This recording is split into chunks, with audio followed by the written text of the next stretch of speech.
இன்றைக்கி காலையில் எங்கள் அம்மா இந்த குழம்பு தான் போட்டாங்க. அதுக்கப்புறம் எல்லோ கலர் ரோஸ் நேற்று காமிச்சிருந்தால அது பூத்து இருந்தது. அதை கிள்ளி தலையில் வச்சுட்டு எங்கள் அக்கா பாப்பா வந்து நீ மட்டும் மெஹந்தி போட்டிருக்கல எனக்கும் போட்டு விடுன்னு சொல்லிட்டு அவளும் போட்டு விட சொன்னா. என்ன டிசைன்மா போடணும் அப்படின்னு கேட்டால் ஹார்ட் போட்டு அவங்களோட அப்பா பேர் உள்ளே போடணுமா. ஷாக் ஆயிடுச்சு. லாஸ்ட்டாக வந்து எங்கள் 3 பேரும் எழுதி விடுன்னு சொன்னால் உள்ளே எழுதி விட்டுட்டு அவளே நல்லா காய வச்சு அவளே போய் வாஷ் பண்ணிட்டா. வாஷ் பண்ணிட்டதுக்கப்புறம் அந்த ஆரஞ்சு கலரை பார்த்ததும் ஒரே டான்ஸ் தான். எனக்கும் ரெட் ஆயிடுச்சுன்னு.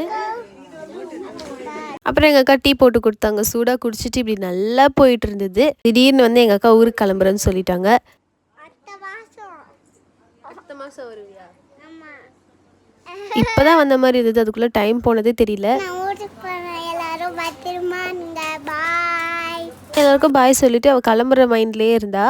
வரும்போது அவ்வளோ ஜாலியாக இருக்குது. ஆனால் இவங்க கிளம்பும் போது அவ்வளோ கஷ்டமாக இருக்குது. திரும்ப எப்படா வருவாங்கன்னு. நீங்களும் உங்களோட சிஸ்டர்ஸ்லாம் மிஸ் பண்ணுறீங்கன்னா கண்டிப்பாக கமெண்ட்டில் சொல்லுங்கள். பாய்.